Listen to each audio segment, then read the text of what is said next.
Ang dalagita ay inaresto ng pulisya dahil sa pagsasabit ng ilaw sa balkonahe, dahilan upang hindi makatulog ang mga kapitbahay dahil masyadong maliwanag ang mga ilaw.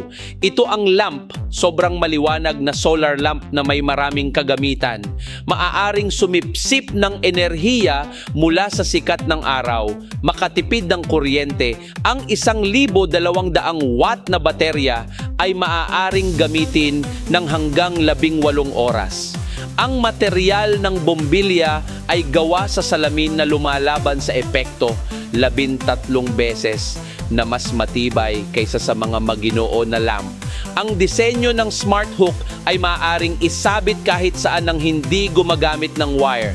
Ang lamp ay may 3 light mode. Ang lamp body ay may Type-C na fast charging port kung kinakailangan. IP6 na hindi tinatablan ng tubig na ilaw, siguradong gagamitin mo ngayon para makatanggap ng napakamura na buy 4, get 4 offer